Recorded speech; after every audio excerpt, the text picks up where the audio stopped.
तो प्यारे बच्चों, इस वीडियो में डिस्कस करेंगे डीओई की तरफ से प्रोवाइड किए गए क्लास 8 के लिए हिंदी के प्रैक्टिस पेपर को। ये सेशन 2023-24 का है। 60 नंबर का आपका पेपर होगा। 2.5 घंटे का टाइम मिलेगा। सेम पैटर्न में आएगा। ठीक है। सबसे इम्पोर्टेंट, लास्ट सेशन का मिड टर्म पेपर भी देख सकते हो, विद सॉल्यूशन अपलोड है और पैटर्न समझ सकते हो। ठीक है। तो पूरे प्रैक्टिस पेपर को डिस्कस करेंगे इस वीडियो में। ठीक है, ध्यान से देख लो ताकि समझ में आ जाए पैटर्न। ठीक है, और अच्छे से तैयार कर सकूं। ठीक है, तो ध्यान से देख लो। और सबसे इम्पोर्टेंट, अगर आपको लास्ट सेशन का mid term paper morning shift plus evening shift दोनों शिफ्ट का देखना है तो कमेंट में प्लेलिस्ट की लिंक मिलेगी, ओपन करके देख सकते हो। ऑल सब्जेक्ट विद सॉल्यूशन और प्रैक्टिस कर सकते हो। और लास्ट सेशन के प्रैक्टिस पेपर के लिए ऑल सब्जेक्ट दोनों मीडियम में वो भी देख सकते हो। मैथ की तैयारी के लिए मैथ की प्लेलिस्ट देख सकते हो। तो देख लेना। सीधा आ जाओ क्वेश्चन पर, स्टार्ट करते हैं क्वेश्चन को। ठीक है, ध्यान से देखो ताकि समझ में आ जाए। ओके,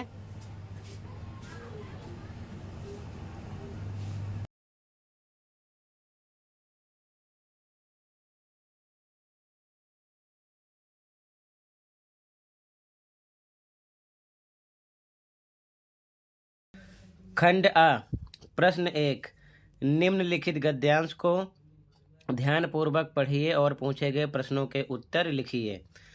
पिछले 10-15 वर्षों में हमारी खान पान की संस्कृति में एक बड़ा बदलाव आया है। इडली, डोसा, बड़ा सांभर, रसम अब केवल दक्षिण भारत तक सीमित नहीं है, ये उत्तर भारत के भी हर शहर में उपलब्ध है। और अब तो उत्तर भारत की ढाबा संस्कृति लगभग पूरे देश में फैल चुकी है। अब आप कहीं भी हो, उत्तर भारतीय रोटी, दाल, साग आपको मिल ही जाएंगे। फास्ट फूड, तुरंत भोजन का चलन भी बड़े शहरों में खूब बढ़ा है। इस फास्ट फूड में बर्गर, नूडल्स जैसी कई चीज़ें शामिल हैं। एक ज़माने में कुछ ही लोगों तक सीमित चाइनीज नूडल्स अब संभवतः किसी के लिए अजनबी नहीं रहे। ठीक है, तो ये गद्यांश था। क्वेश्चन पे आ जाओ। पहला क्वेश्चन, गद्यांश के अनुसार दक्षिण भारत के कौन से व्यंजन उत्तर भारत में भी उपलब्ध हैं? तो यहाँ पर मेंशन किया गया है ना, देख सकते हो, इडली, डोसा, बड़ा सांभर। ठीक है, तो यहाँ पर आपका खा ऑप्शन राइट है। सेकंड क्वेश्चन, गद्यांश के अनुसार शहरों में किसका चलन खूब बढ़ा है? तो किसका? फास्ट फूड का। ठीक है, ये लिखा है फास्ट फूड, तो यहाँ पर आपका ग ऑप्शन राइट हो गया। अब इसी प्रकार आंसर देखते चलो। क्वेश्चन 2, निम्नलिखित दोहे को ध्यानपूर्वक पढ़िए और पूछे गए प्रश्नों के उत्तर लिखिए। तरवर फल नहीं खात है, सरवर पियत न पान, कह रहीम पर काज हित, संपत्ति सचहि सुजान। तो फर्स्ट क्वेश्चन काव्यांश के अनुसार कौन फल नहीं खाता है? तो लिखा तरवर फल नहीं खाता है। क्या नहीं खा रहा है? तरवर। तो फर्स्ट में आपका का ऑप्शन हो गया तरवर। सेकंड, काव्यांश के रचयिता कौन है? तो देखो यहीं पर लिखा है कह रहीम पर काज हित, रहीम है तो फर्स्ट ऑप्शन करीम, ये नहीं है। आगे देखो ध्यान से,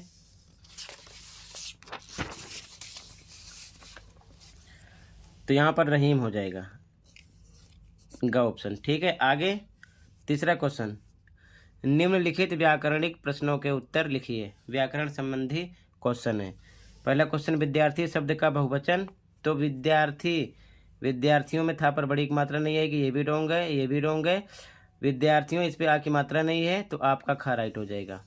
ठीक है, इस प्रकार मात्राओं का ध्यान रखना। ठीक है, अगला, नीचे दिए गए विकल्पों में भाववाचक संज्ञा पहचानिए। तो जवानी, ग ऑप्शन राइट हो जाएगा, जवानी। ठीक है, अगला, सम्मान शब्द का विलोम बताइए, यानी कि उल्टा सम्मान का अपमान हो जाएगा। ठीक है, क्या हो जाएगा? अपमान। अगला अगला क्वेश्चन, मृदुल वसंत में विशेषण के भेद की पहचान कीजिए। तो वसंत कैसा है? मृदुल है, ये इसका गुण बता रहा है, तो हो जाएगा गुणवाचक विशेषण का ऑप्शन। ठीक है, अगला क्वेश्चन 4, फिर से गद्यांश है, गद्यांश को पढ़ना है और आंसर इसी में से देना है। तो गद्यांश आप पढ़ लेना, डायरेक्ट देखो क्वेश्चन और इसका आंसर। ठीक है, पहला क्वेश्चन, गद्यांश के अनुसार कौन चौक पड़ी? तो पानी की बूंद का ऑप्शन राइट है। ठीक है, आगे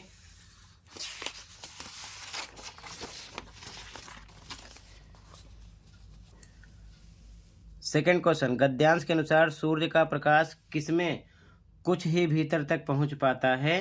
तो समुद्र में। किसमें? समुद्र में, घ ऑप्शन। अगला, गद्यांश के अनुसार लालटेन लिए कौन घूम रहा है? सांप, कछुआ, सुंदर मछली, मेंढक। तो सुंदर मछली। अगला, गद्यांश के अनुसार समुद्र की गहराई में क्या मिला? इमारत, जंगल, पहाड़, घाटियां, सड़क या फिर शेर? तो जंगल, पहाड़, घाटियां। ठीक है,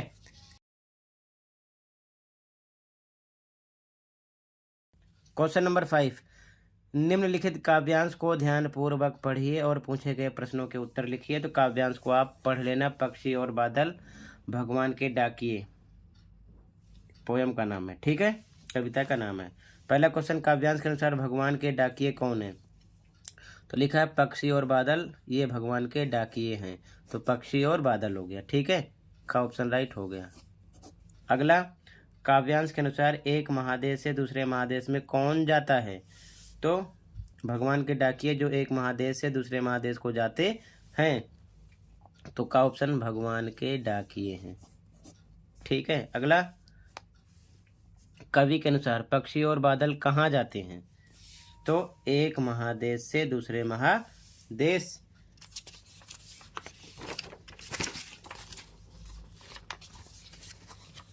तो यहां पर आपका सी ऑप्शन राइट हो जाएगा। अगला, कवि के अनुसार भगवान के डाकिए द्वारा लाई चिट्ठियों को कौन पढ़ता है? तो आदमी, रोबोट, कंप्यूटर, तीनों गलत हैं।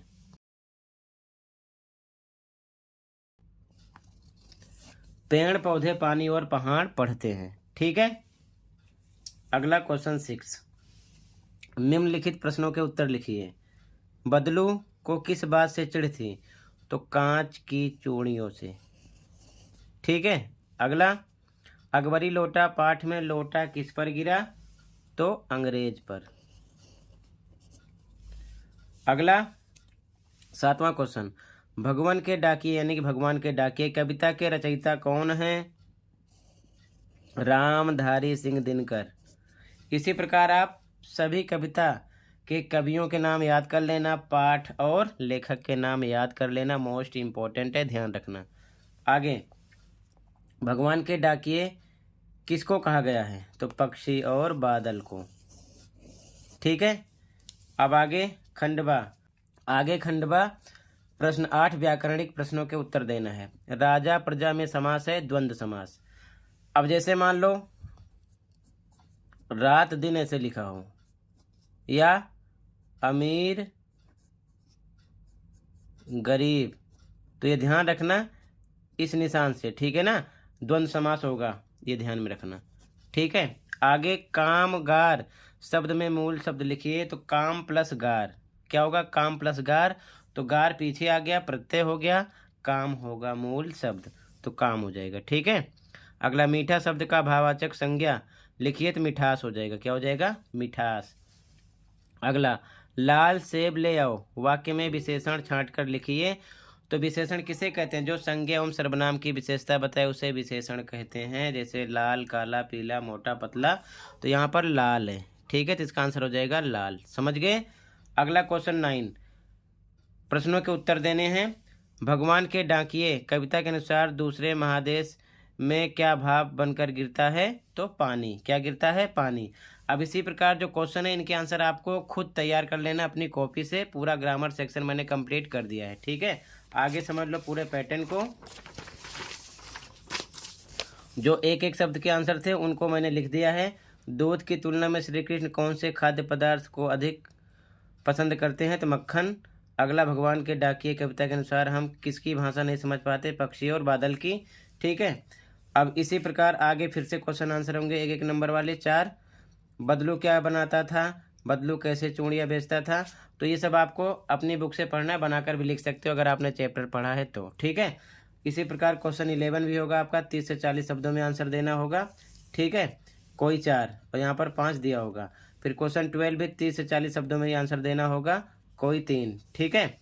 इसके बाद में 13वां क्वेश्चन होगा, अनुच्छेद लिखना होगा। अनुच्छेद का मतलब निबंध, जो आप पहले 5वीं 6वीं में करते आए हो उसी को अब अनुच्छेद बोला जाता है। तो कोई एक टॉपिक लेना है, उसी पर 100 शब्द बनाकर लिखना है, ठीक है। उसके बाद में अगला क्वेश्चन आपका पत्र होगा।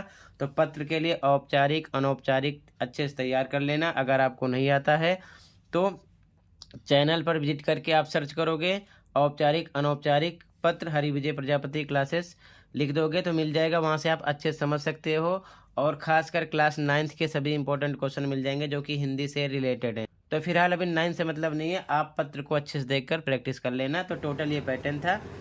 और सबसे इम्पोर्टेंट, अगर आपको लास्ट सेशन का मिड टर्म पेपर देखना है, दोनों शिफ्ट का, मॉर्निंग प्लस इवनिंग का, तो कमेंट में प्लेलिस्ट की लिंक मिलेगी, ओपन करके विद सॉल्यूशन देखकर पैटर्न समझ सकते हो, प्रैक्टिस कर सकते हो। साथ में मिशन मैथमेटिक्स की वर्कशीट की प्लेलिस्ट मिल जाएगी, सभी असेसमेंट तैयार कर लो, उससे बाहर कुछ नहीं आएगा।